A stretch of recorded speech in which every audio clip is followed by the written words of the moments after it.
Thank you for joining us for this session today on how to start building and implementing a meaningful and future fit skills framework for your organisation.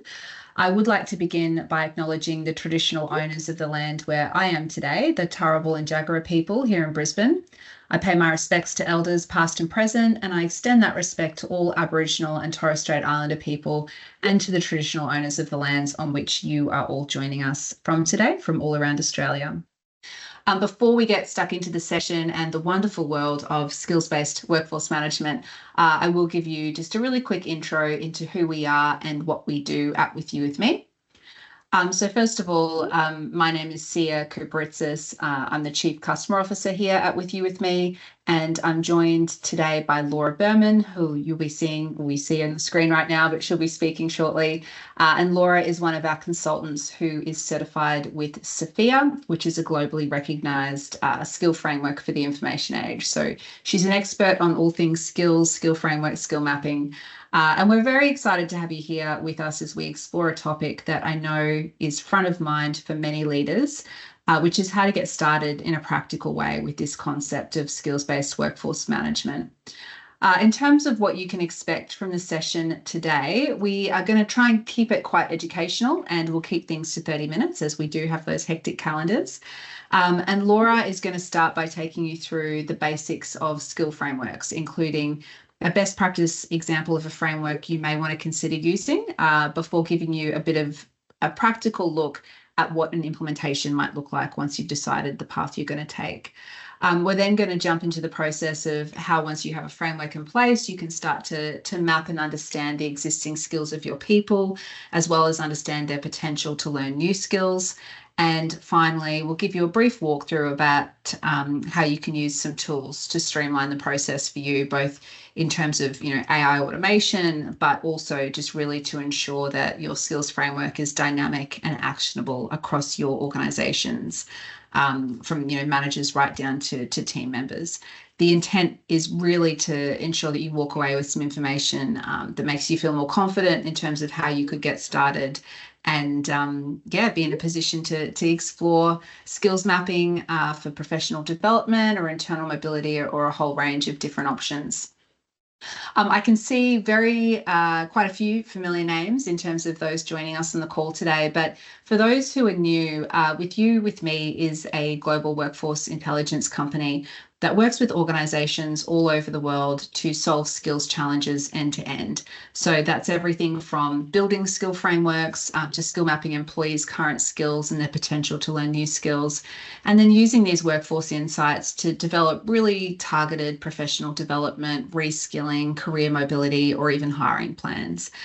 We also are doing more and more work with organisations, helping them understand what their workforce may look like in the future in terms of the impact of our automation or augmentation on roles, to really help ensure that you're planning in the best possible way for a future fit workforce.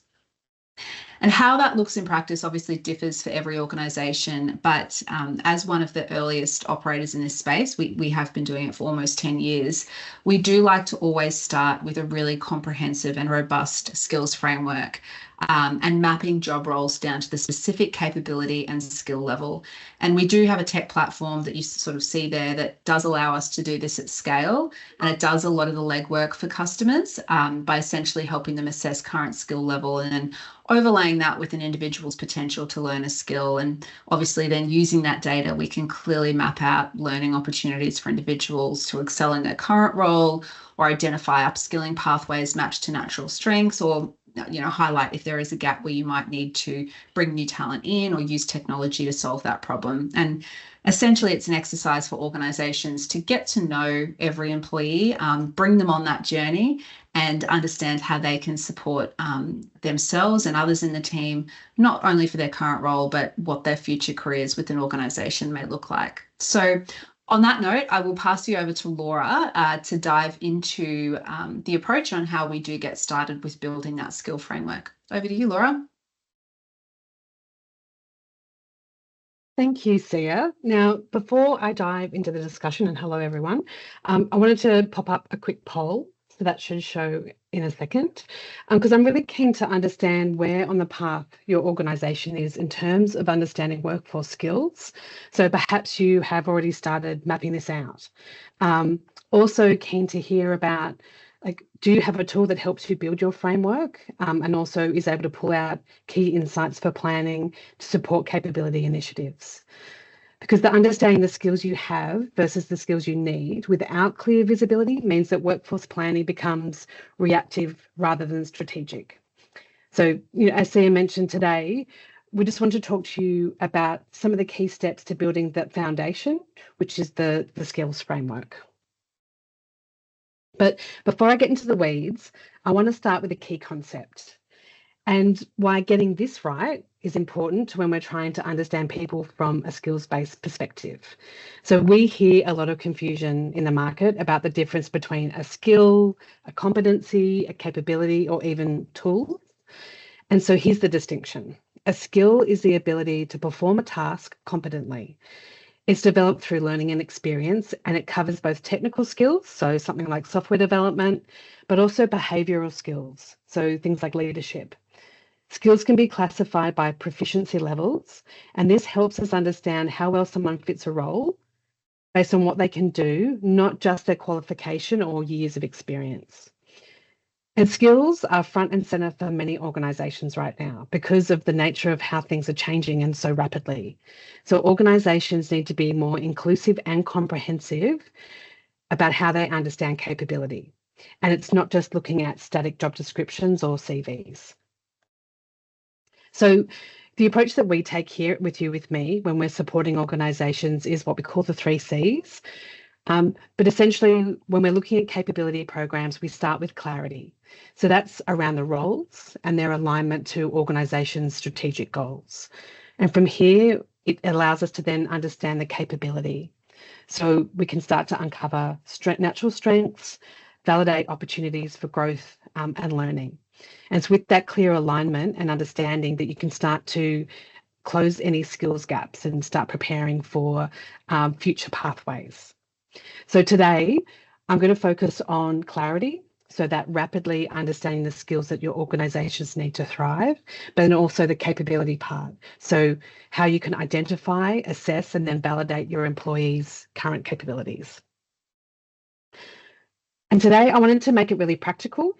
And this is really based on learnings from organisations that we work with, which can range from those who are starting from scratch, have not tried to do it before, or they've started the process and got stuck along the way.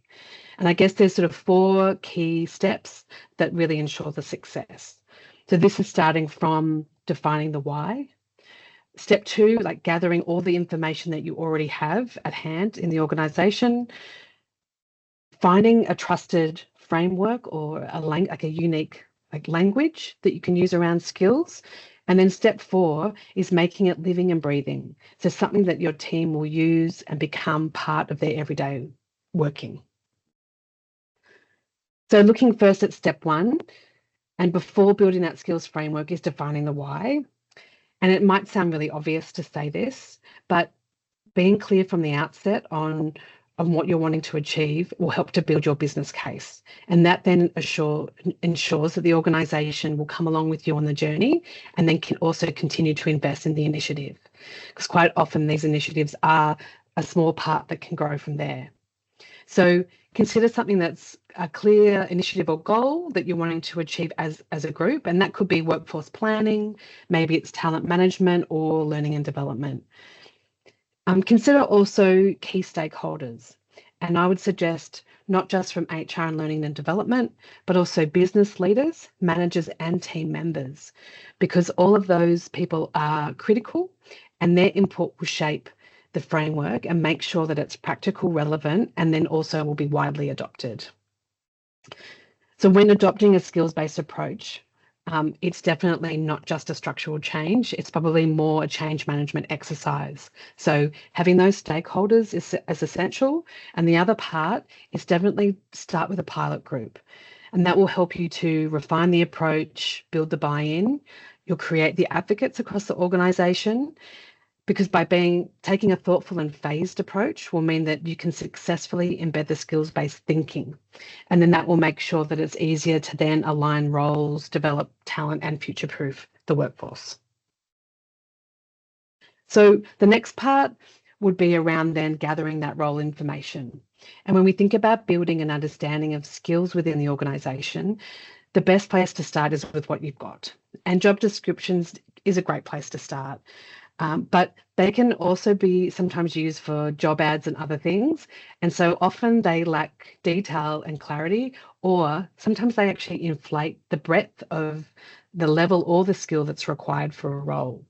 So to get a really good picture, we found it's valuable to workshop key tasks, like perhaps with your pilot group, and then combine it with the job descriptions.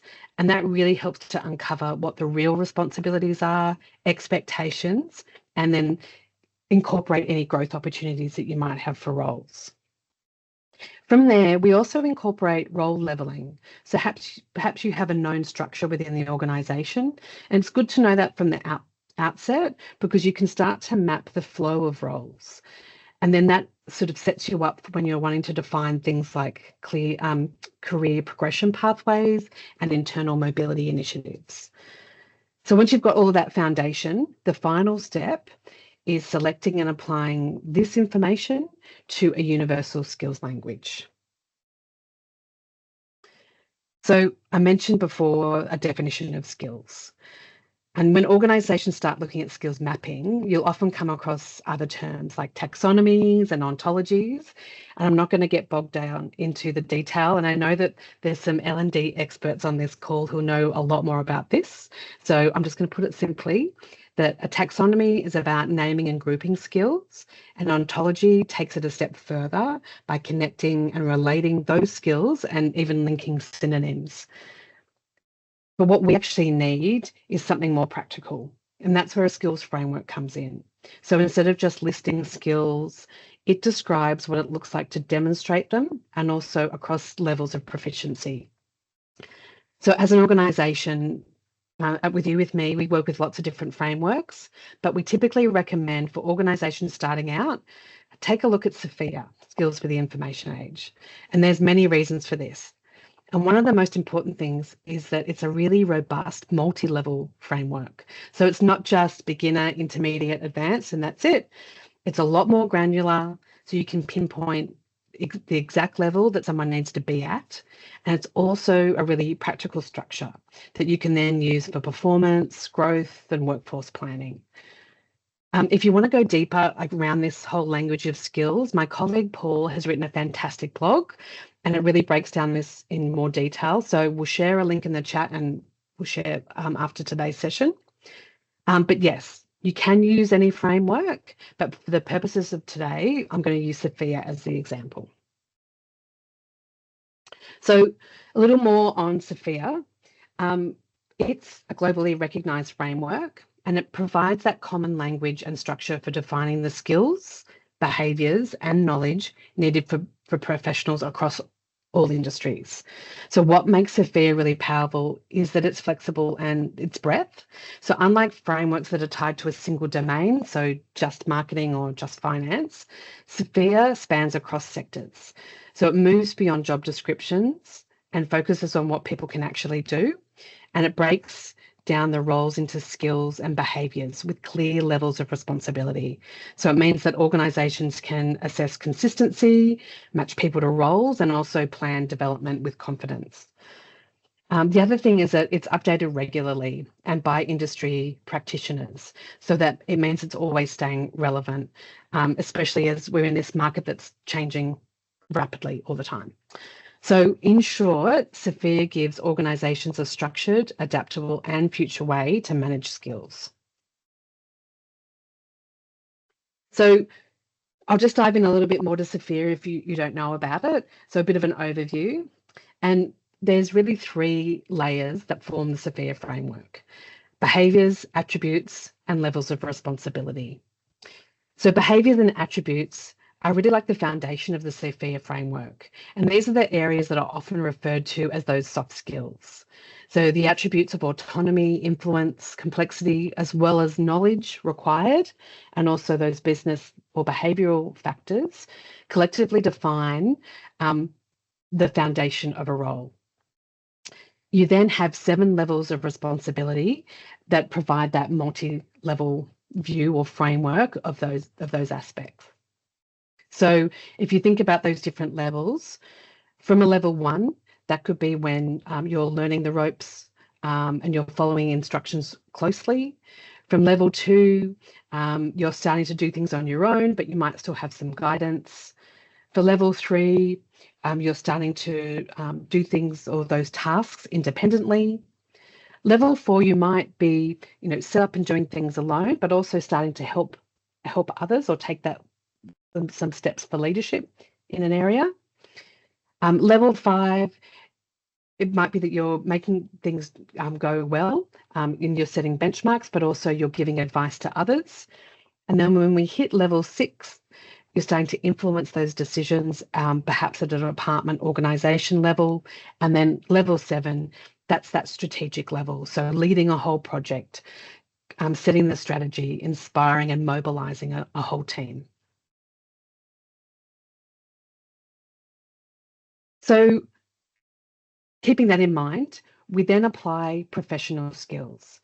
So the professional skills are the skills that are required for a role, and they're also across those 7 different levels.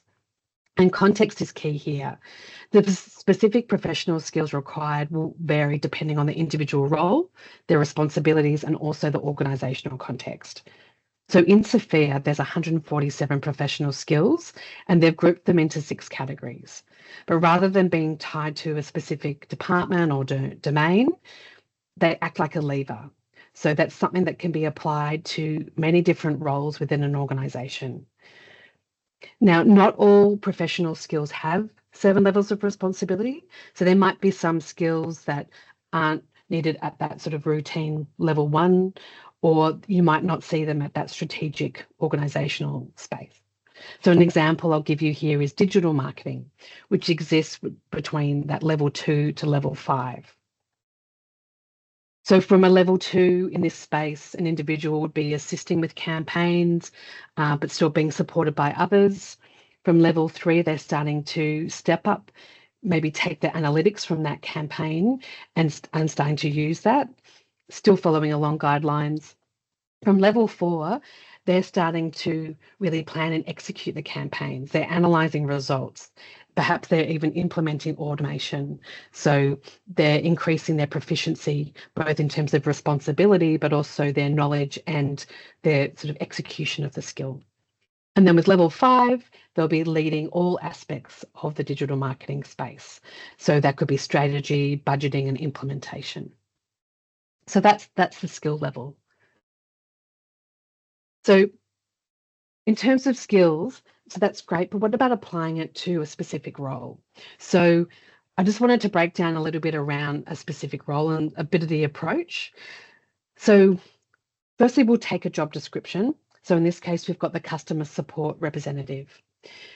We'll be looking at the main duties and expectations for the role, and we'll use SFIA to translate that into a standard set of skills and matching them accordingly. So for example, for customer support representative, they might have a skill of customer service support. So managing the customer service functions and acting as a point of contact for customers. There might be another essential skill would be business process improvement. So being able to identify and implement improvements in the business models. In fact, I think we've defined 5 different skills that we've got listed there.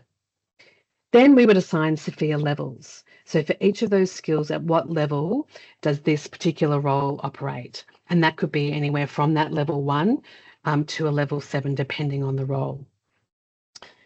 And then lastly, SFIA enables us to map the behavioural attributes. So that's those things that are complementing the skill and obviously set the foundation for the role. So things such as collaboration and communication are seen as key behaviours for this particular role. So Many organisations begin by building their skills framework in spreadsheets.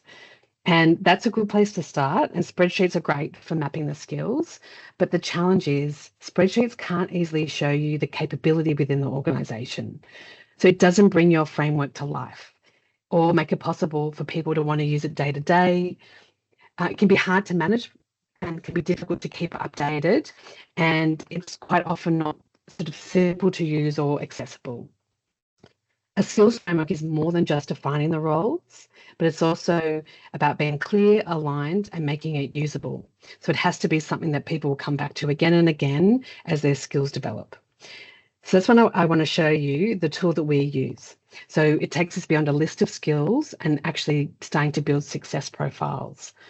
So we start with our custom AI tool that maps skills.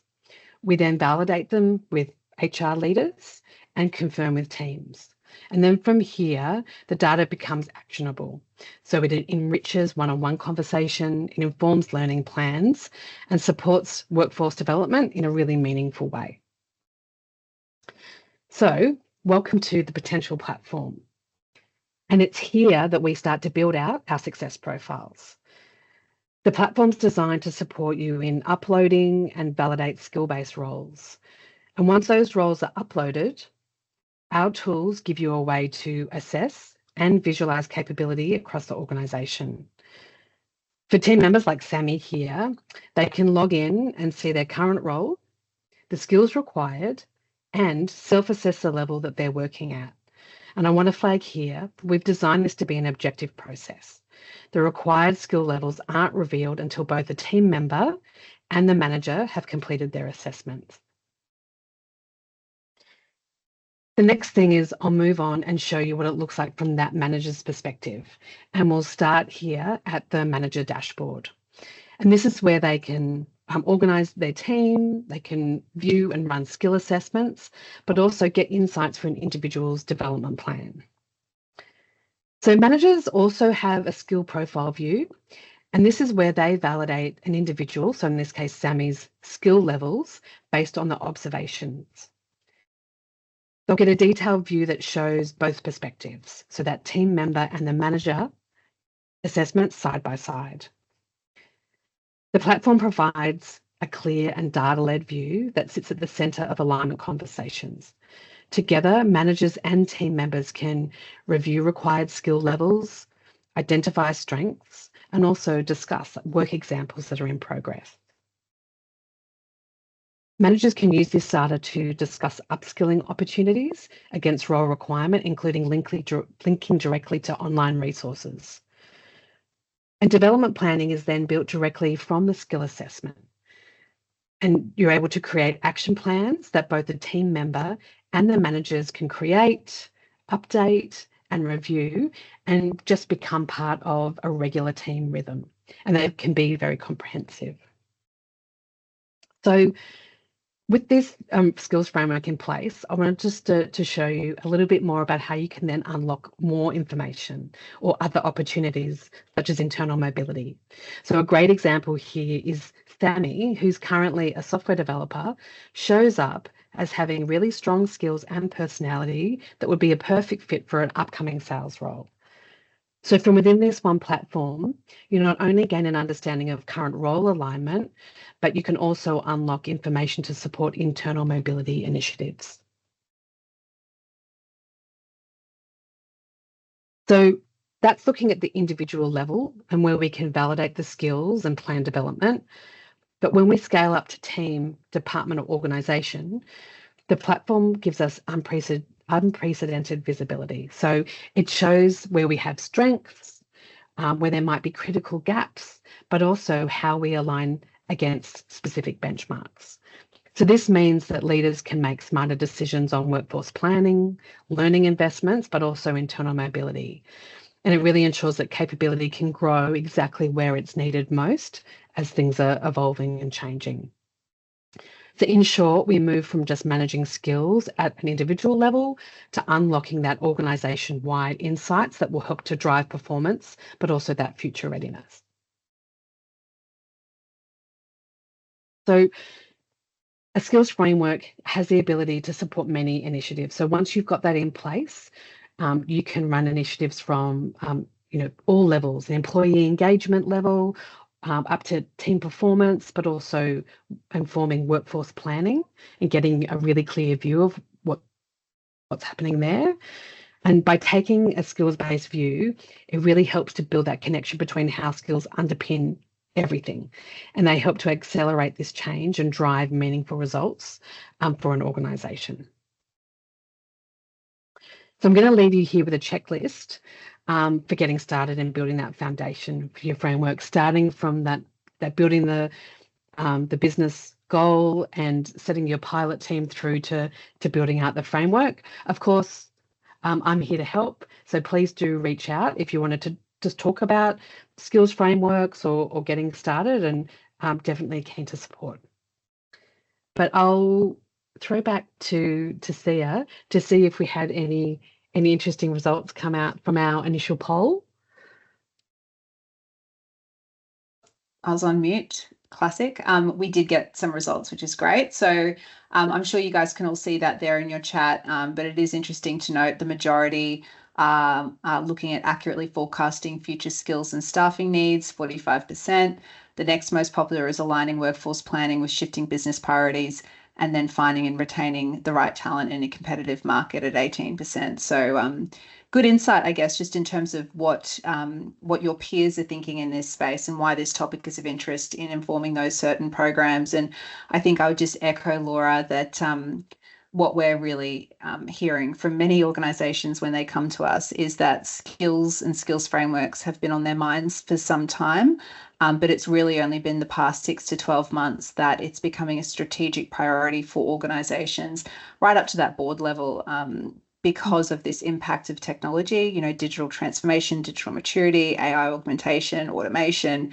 And, these are great things that we know will increase productivity, but only if we have a people plan in place. And that's often the missing ingredient. How do we evolve the skills of our people to meet that future requirement with the organization? And I think, you spoke about a lot of principles that ring true, whether it's an exercise that you're looking to do manually with your team or whether you are looking to potentially partner with someone and implement a technology to make that a little more rapid and scalable.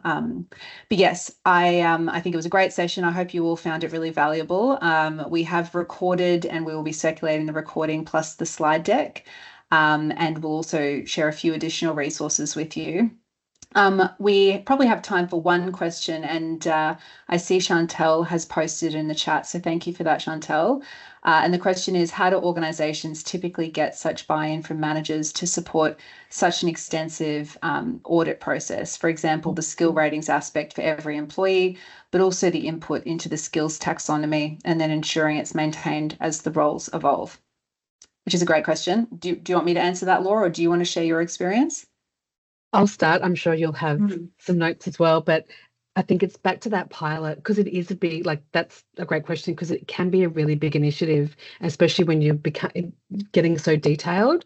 So what we've found is definitely starting small and sort of getting that proof point so that they can see the understanding and see what it unlocks. And then from there, it can be easy then to expand. So that's definitely my take on that, Sia. Yeah, and I would just add, I think technology is a wonderful thing in terms of supporting that process. So the way that we do that is providing managers with custom profiles that make it very easy to see the skill before and after so that they can rapidly sort of work through their team. And we also recommend that it actually is just laying the foundation for leaders to become better leaders. So while it might seem like, a one-off task that they have to do to get that initial perspective, what it's actually doing is opening up a conversation for leaders and their team members to have an honest, transparent discussion around skill, around where that person is at. We get feedback from employees that they feel heard in terms of being able to contribute and highlight, where they think they're at. And then certainly getting that very customized support once the gaps are identified in terms of ensuring that learning and development and professional development is moving them in the direction that is going to make them successful in their role, not only in that organization, but also any sort of future iteration of a role. But yeah, great question. And certainly one we're happy to delve into more later as well with Chantel. We are bang on the half-hour mark, so we might close there. Thank you again, everyone. It's been wonderful to have you join us, and yeah, we'll be in touch with some more resources. Have a great day. Thanks.